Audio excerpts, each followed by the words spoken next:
उम्मीद करते हैं सभी स्वस्थ होंगे। तो चलिए आज हम लोग प्रारंभ करते हैं numerical based on Coulomb's law part 2, जिसमें होंगे M Karim solution chapter 2 unit electrostatics. Page number लिखना भूल गए, पेज नंबर लिख दिए रहे हैं 374 से आगे, पेज नंबर 374 से आगे।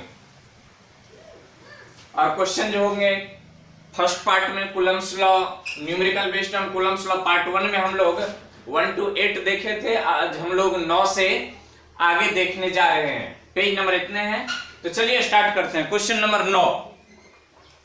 क्वेश्चन नंबर 9 बनाया हुआ है, फिर भी समझदारी के लिए हम कुछ हिंट्स दिए रहे हैं अपने तरफ से। क्वेश्चन नंबर 9 पूरा बना हुआ है, बढ़िया बना हुआ है। कहता है इफ टू अल्फा पार्टिकल, सबसे पहले जान लीजिए इफ माने यदि, टू माने दो, अल्फा पार्टिकल। अल्फा पार्टिकल क्या है? अल्फा पार्टिकल में दो बातें कर लेते हैं हम लोग। यदि चार्ज की बात किया, यदि चार्ज की बात की और यदि मास की बात कर लिया अल्फा पार्टिकल में। अल्फा पार्टिकल होता क्या है तो यहां देख लीजिए, हीलियम प्लस प्लस आयन को अल्फा पार्टिकल कहते हैं। गौर से समझते जाइए। यदि चार्ज की बात कर लिए तो इसकी चार्ज जो होती है वो 2 इलेक्ट्रॉन्स के बराबर है ना, 2 × 1.6 × 10⁻⁻19 कूलम। 2 इलेक्ट्रॉन के बाद यदि इसकी हम मास की बात कर लें तो 4 × hydrogen atom, 4 × hydrogen atom. Hydrogen atom में एक प्रोटॉन होते हैं, तो 4 × हाइड्रोजन एटम में कितने, माने इसको कह दें 1 प्रोटॉन। हाइड्रोजन एटम 1 प्रोटॉन, तो 4 × 1.67 × 10⁻⁻27 kg, ये SI में लिखे हैं -27 kg। तो चार्ज की बात यूं और मास की बात यूं, चूंकि आगे आने वाले हैं चार्ज और मास दोनों में कंपैरिजन करने की बात कही है मुन्ना, मिटाएं। चलिए, तो अल्फा पार्टिकल के बारे में इतनी बातें याद रखेंगे, चूंकि आगे भी आने वाले प्रश्न में है। तब सीधा क्वेश्चन पर चलते हैं।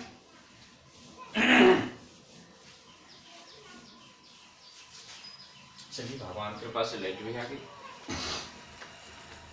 कहता है if two alpha particle are separated by a distance of 10⁻³ angstrom.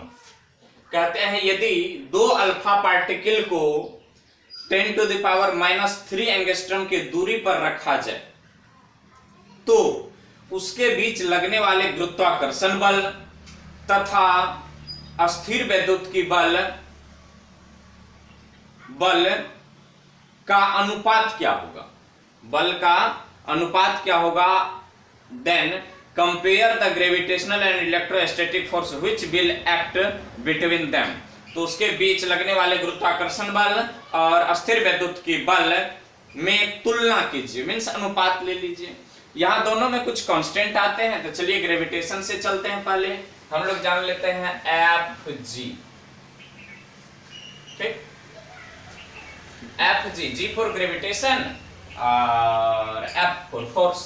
तो Gm1 m2/r²।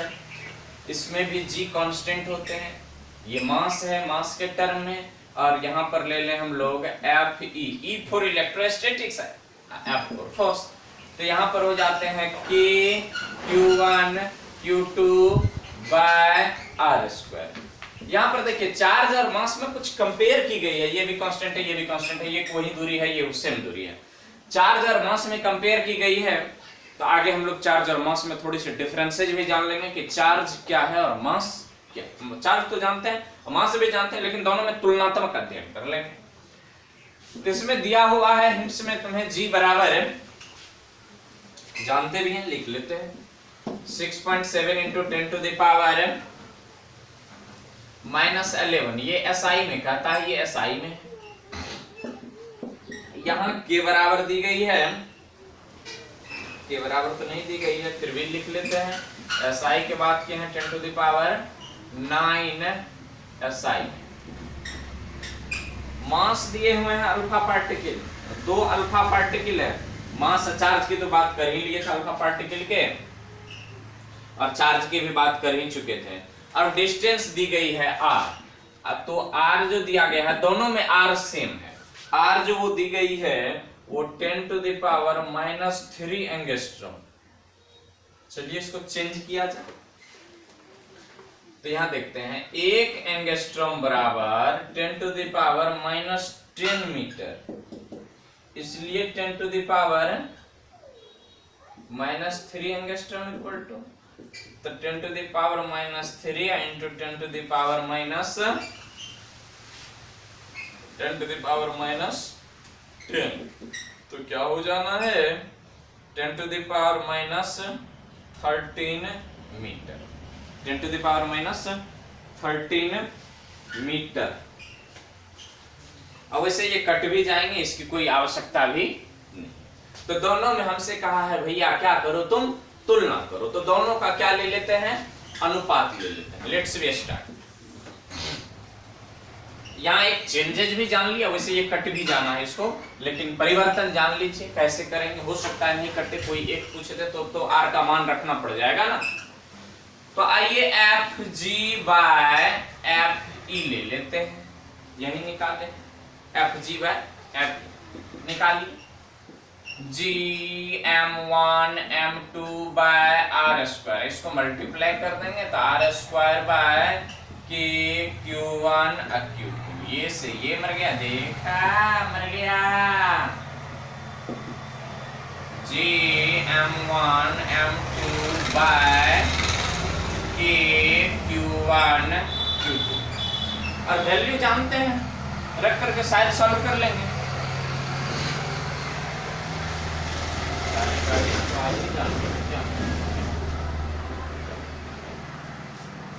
तो यहां तक लिख लिया होंगे, घर मिटा है, हम वैल्यू रख देते हैं, आप सॉल्व करेंगे। मिटा दें, वैसे बना हुआ अभी मुझे समझाना था अल्फा पार्टिकल के चार्ज और मास को, बस यही समझाना था।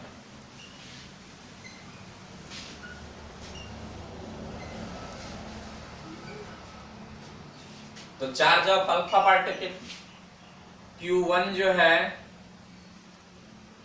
ये अल्फा पार्टिकल है, और Q2 जो है ये भी एक अल्फा पार्टिकल है। चार्ज की बात कर लें तो 10 टू द पावर -19, 2 गुना electron, coulomb 3 into 3.2 into 10 to the power -19 coulomb. यदि मास की M1 बराबर भी M अल्फा पार्टिकल है, तो एक अल्फा पार्टिकल का मास हम लोग जानते हैं 1.67 या 67 into 10 to the power -27 kg, और M2 जो है वो इक्वल टू है M अल्फा, फिर यही है 1.67 into 10 to the power -27 kg। हमें उम्मीद है कि सभी के वैल्यू को रख करके और सावधानी पूर्वक कटिंग खोटिंग करेंगे, ऐसे नहीं, सावधानी पूर्वक कटिंग खोटिंग करेंगे तो ये सवाल बन जाएगी। यहां पर रखेंगे G का मान, रखेंगे K का मान पहले ही लिख दिए हैं, M1 का मान, M2 का मान, Q1 का मान, Q2 का मान, ठीक। और सबको रख करके कैलकुलेट करेंगे तो सबका अनुपात आ जाएंगे। और ये इसको VVI रख के याद रख कीजिए, अल्फा पार्टिकल में ग्रेविटेशनल फोर्स इलेक्ट्रोस्टैटिक फोर्स का अनुपात क्या होता है, ठीक। इस दृष्टिकोण से भी ये महत्वपूर्ण है। मिटाते हैं, बनाएंगे, सॉल्व करेंगे। यदि आंसर नहीं आया, आंसर थोड़ी अप्रोक्स में दिया हुआ भी है, और आप थोड़ी बहुत इधर उधर हो सकती है। मिटाते हैं।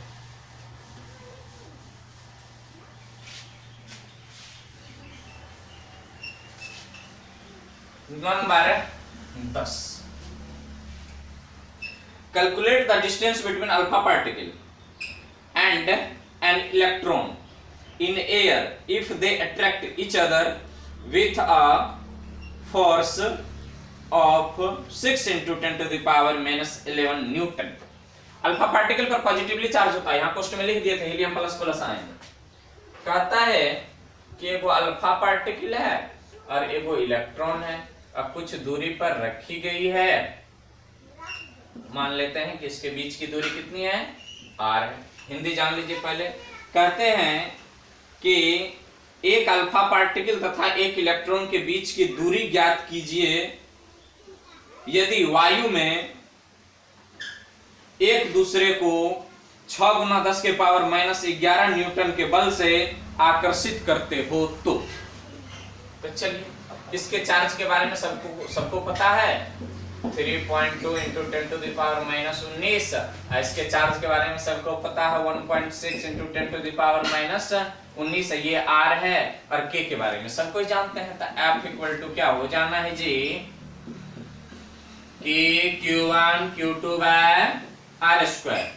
तो F इक्वल टू दिया हुआ है 6.6 into 10 to the power -11 newton के बराबर जानते हैं 9 into 10 to the power 9। Q1 दिया हुआ है 3.2 इंटू 10 टू द पावर -19। उसके बाद दी गई है उसके बाद दी गई है Q2 दी गई है 1.6 into 10 to the power -19 by R square. R square की तरफ भेज इसको इधर कर लें। तो R square equal to 9 into 10 to the power 9। ये सबको एक जगह लिख लेते हैं। तो 3.2 into 1.6 into 10 to the power 19 दुना 38 -38 बटे 6 इंटू 10 टू द पावर -11। तो आर स्क्वायर बराबर यदि ले जाएं तो 9 को 9 रहने दीजिए और रहने दीजिए 9 को 9 रहने दीजिए। इसको 32 कर लीजिए, इसको 16 कर लीजिए। तो माइनस में पावर बढ़ जाएंगे 1 1 2 2 पावर बढ़ जाएंगे गुना 10 के पावर -40। इस पावर को ऊपर लेकर के चले जाइए तो 10 के पावर 11 और एक पावर और है ना। हाँ यहाँ देखिए 9 पावर यहाँ है 11 पावर यहाँ। तो 11 नीचे माइनस में है, जब ऊपर इसको ले जाएंगे तो क्या हो जाना है, इसको प्लस हो जाना है। तो 11 और 9 शायद 20। तो 10 के पावर 20 एक के बार लिख दिए। अब देख लेते हैं मल्टीप्लाई करके आर स्क्वायर इक्वल टू क्या हो जाता है, कुछ घटा उठा भी लेते हैं। 9 गुना 32 गुना 16 गुना 10 के पावर -20 हो जाना चाहिए। अब यहाँ पर इस सबको मल्टीप्लाई करेंगे, इसका वर्गमूल लेंगे, इस पावर का वर्गमूल 10 निकल जाएगा बाहर। तो r इक्वल टू √9 गुना 32 गुना 16 गुना 10 के पावर -20 को बाहर कर लीजिए, उससे निकाल लेंगे तो हो जाना है 9 गुना 32 गुना 16 बाहर आ गया गुना में 10 के पावर -10। इसी तरह से निकाल लेंगे। जो भी दूरी आएंगे ये आपको मीटर में आएंगे, ठीक। और बाद में चाहे तो उसको एंगस्ट्रम में बदल भी सकते हैं, नहीं बदल सकते हैं, कोई बात नहीं। तो कर लेंगे, इतना का गुना करके वर्गमूल निकाल लेंगे। उम्मीद है वर्गमूल निकाल लेंगे, मिटा रहे हैं। वैसे भी बाहर कर लीजिए ना इससे। तो 3 आ जाएंगे बाहर, इधर आ जाएंगे 4। तो 4 तिया 12 हो गया। अब 32 यदि बाहर करेंगे 32 तो देख लीजिए 5 25 6 के 36 बीच में हो गया 32। तो 5 25 6 के 36 5.5 यदि 25 7 और उधर से 4 पीछे है 4 आगे है 7। तो इसको हम 5.6 लेकर के तत्काल बना सकते हैं। तो r इक्वल टू 3 गुना 5.6 गुना 4।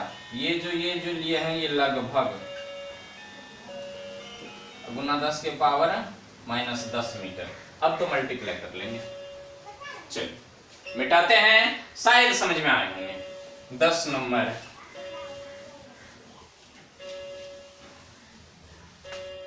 अब हम लोग लेते हैं नंबर 11। नंबर 11 कहता है calculate the ratio of gravitational force and electrostatic force between proton and electron in a hydrogen atom of mass of proton 10 to the power -27 kg, mass of electron 10 to the power -31 kg and radius of hydrogen 0.53 angstrom. आइए आज इस question में हम लिख देते हैं यहाँ सदा याद रखें। ये एनसीईआरटी का उदाहरण भी है, एनसीईआरटी का उदाहरण। और उदाहरण नंबर तो अभी हम नहीं कर सकते हैं क्योंकि बुक यहाँ पर नहीं है, इसलिए नंबर नहीं कर सकते हैं, लेकिन वहां देख लेंगे इलेक्ट्रॉन प्रोटॉन की बात की गई है और निश्चित देख लेंगे। एनसीईआरटी का ये क्या है, उदाहरण है, पहला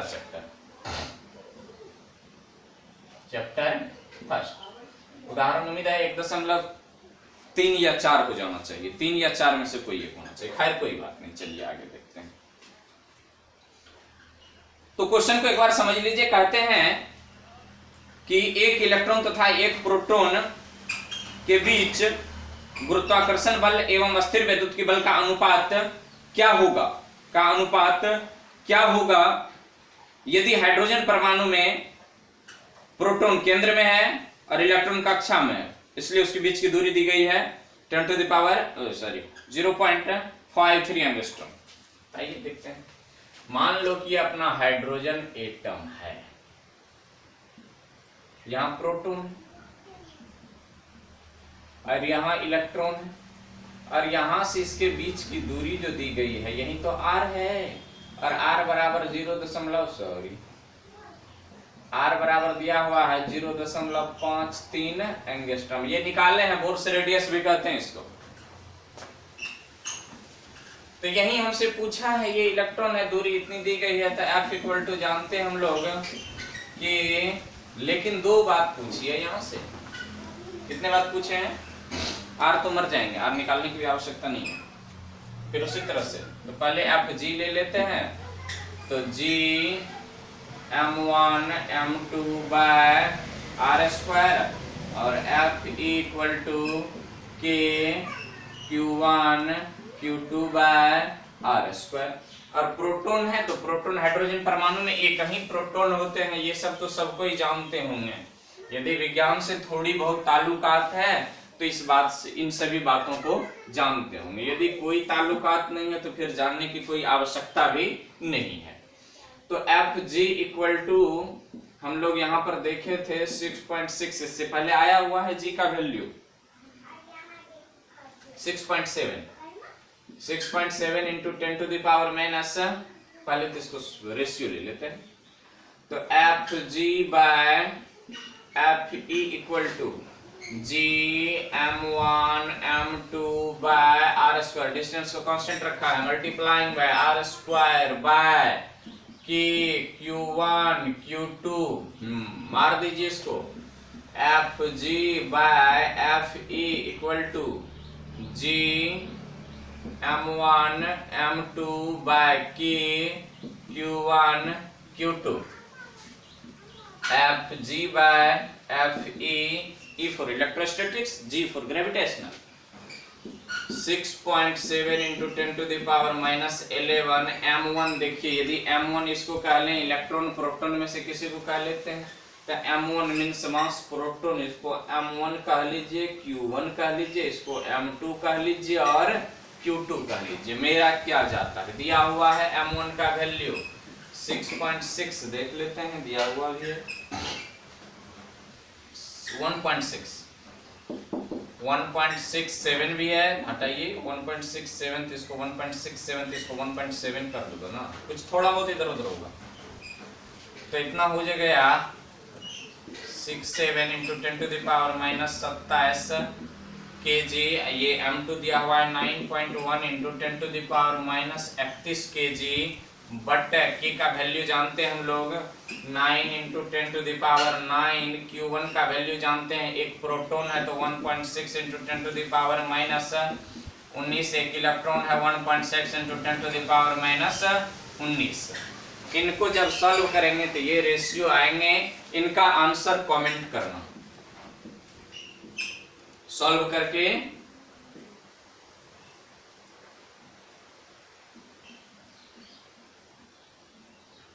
कमेंट करना है या सॉल्यूशन व्हाट्सएप पर भेजना है।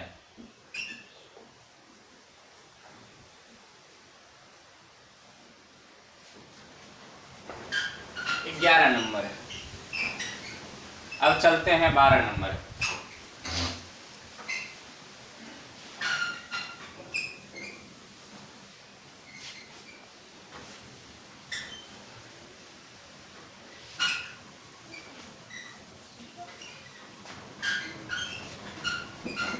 Question number 12। क्वेश्चन नंबर 12 कहता है कि ए charge of 120 microcoulomb is to be divided into two parts so that then kept at distance certain distance the force between them may be maximum. How should we divided it? कहते हैं कि एक गोला है, जान लीजिए, एक आवेश है जिसका मान 120 माइक्रोकूलम है, इसे दो भागों में विभाजित किया गया है। इसे किस तरह या किस अनुपात में विभाजित करें कि दोनों टुकड़ों को कुछ दूरी पर रखने से उनके बीच आकर्षण बल मैक्सिमम। तो चलिए, एक गोला है मान लेते हैं, आवेश को तत्काल मान लेते हैं क्या है, गोला है, और इस पर आवेश कितना है, Q। इसको डिवाइड किए हैं, इस पर आवेश कितनी है, Q। तो एक को मान लेते हैं ये छोटा Q है, और एक को मान लेते हैं तो दूसरा, एक को छोटा Q है तो बड़ा, दूसरा क्या हो जाएगा, Q माइनस। यही कहता है question, distance between force between maximum. अब आइए यहाँ पर हम लोग देखते हैं, कहता है कुछ निश्चित दूरी रखे हैं, तब ये दोनों गोला को क्या करते हैं, ये एक गोला है और ये गोला है, आवेश दोनों की दी गई है और दोनों के बीच की दूरी जो है वो R ले लिए, R ले लिए। कहते हैं इस दोनों के बीच जो बल है ना वो मैक्सिमम है, बल की प्रकृति नहीं दी गई है, बिटवीन देम नहीं।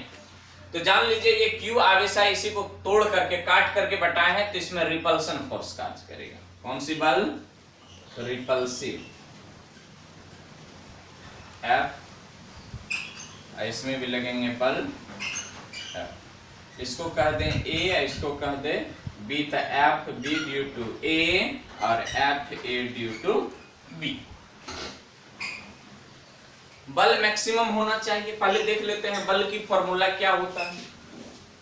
तो F इक्वल टू हम लोग क्या जानते हैं, 1/4 पाई एपिसाइलन। एपिसाइलन नॉट हम नहीं लिखेंगे क्योंकि कोई जरूरी नहीं है कि ये निर्वात में है, वायु में, किसमें नहीं है। Q1 Q2 by R square, सभी का वैल्यू रखते हैं। F इक्वल टू 4 पाई एपिसाइलन, एपिसाइलन क्या, इसको K लिख दिया जाए, K Q1 की जगह पर रखिए, Q1 की जगह पर हम Q को रख लेते हैं, Q2 की जगह पर रखिए Q माइनस Q बटा क्या है, R स्क्वायर। ये फॉर्मूला होती है। K कांस्टेंट है,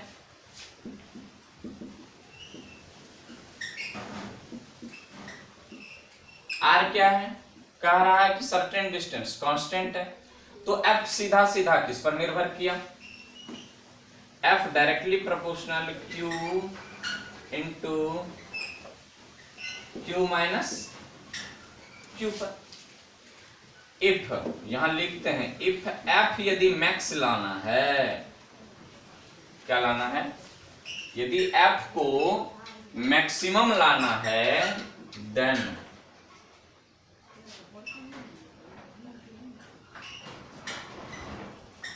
यदि F को क्या करना है, मैक्सिमम लाना है, तो dF बाय dQ बिकम्स क्या होना पड़ेगा, 0। अब याद कीजिए वर्क पर एनर्जी में देखे होंगे कि हम लोग du बाय dx 0 हुआ करते थे तो पोटेंशियल एनर्जी मैक्सिमम हुआ करता था।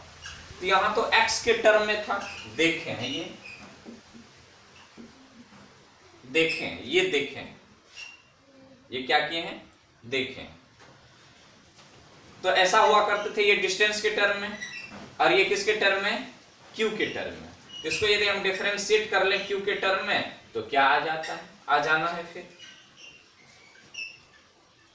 F मैक्स है तब ही ऐसा होगा यदि एफ मैक्स हो, यदि एफ को क्या करना हो, मैक्स करना हो, यदि यहां पर यू को, ये देखें, यदि यू को मैक्स करना हो, यदि पोटेंशियल एनर्जी मैक्सिमम क्या होनी चाहिए, 0 होनी चाहिए। ठीक उसी प्रकार एफ यदि मैक्सिमम हो तो ये हो जानी चाहिए dF/dq इक्वल टू 0। ये मैक्सिमा मिनिमा की फॉर्मूला है, मैक्सिमा मिनिमा की। अब इसको मिटा रहे हैं, इधर सॉल्व करने का हम प्रयत्न करते हैं, प्रयत्न। तो क्या आ गया समीकरण, इसको कह दिया जाए 1। समीकरण 1 को देखते हैं, dF/dq तो q माइनस q बटा dq into R square. Constant term को बाहर कर लेते हैं, बराबर क्या हो जाना है, 0। इसे करने की आवश्यकता नहीं, इसको करेंगे हमें। तो k by R square q minus q square बटा dq। ये तो इसके रिस्पेक्ट में डिफरेंशिएट होगा नहीं, ये डिफरेंशिएट हो जाएंगे, बराबर क्या होना है, 0। इधर मिटाएं, ये कंडीशन याद रखेंगे, कंडीशन। और ये पोटेंशियल एनर्जी में हम लोग पढ़े हैं, एक बार उल्टा करके देख लेंगे पोटेंशियल एनर्जी को, कहीं भी क्यों नहीं आप पढ़े हो, ये निश्चित पढ़े होंगे।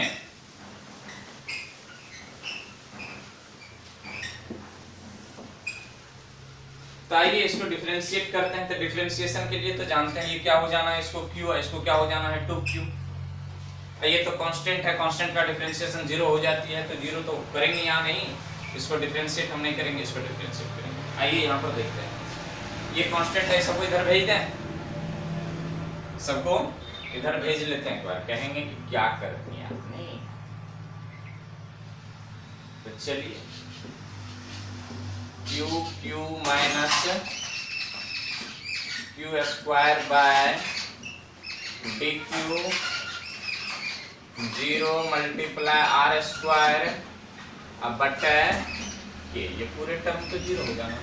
तो q माइनस q स्क्वायर बटा dq इक्वल टू 0। इसको डिफरेंशिएट करेंगे तो बच जाएगा q माइनस 2q, देख लीजिए ना, जानते हैं आप लोग, बराबर 0। तो q बराबर 2q, तो q equal to q by 2, q equal to 120 बटा 2, q इक्वल टू 60, इसलिए q minus q equal to 120 minus 60 बराबर 60।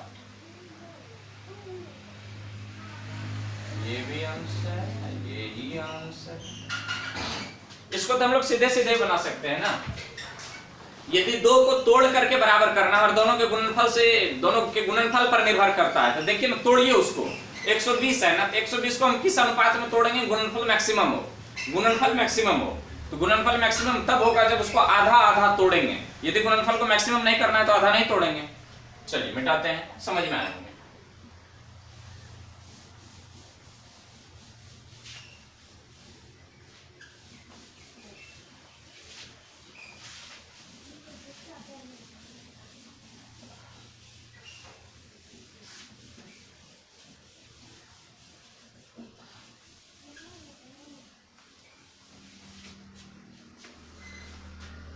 बारह के बाद है नंबर 13। 12 नंबर के बाद 13 से हम लोग अगले वीडियो में, समय की अभाव है, समय गुजरती जा रही है, तो 13 नंबर से आगे हम लोग अगले लेक्चर में बात करेंगे।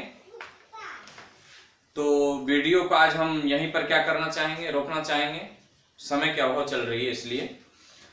और अगला लेक्चर जो होंगे numerical based on Coulomb's law, वो 13 से हम लोग प्रारंभ करेंगे और आगे करेंगे। उम्मीद करते हैं सवाल को बनाते जाएंगे, प्रैक्टिस करते जाएंगे और आगे भी बनाएंगे। 13 नंबर से आपसे जहां तक बन सके वहां तक बनाइए, फिर अगले रोज आएंगे, देखते हैं 13 नंबर से कहां कितने नंबर तक जा सकते हैं।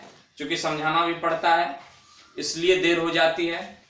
तो आज की कहानी को हम लोग यहीं पर समाप्त करते हैं। फिर मिलेंगे अगले एपिसोड में, तब तक के लिए शुभ विदा। खुश रहें, सुखी रहें और पढ़ाई करते रहें। धन्यवाद।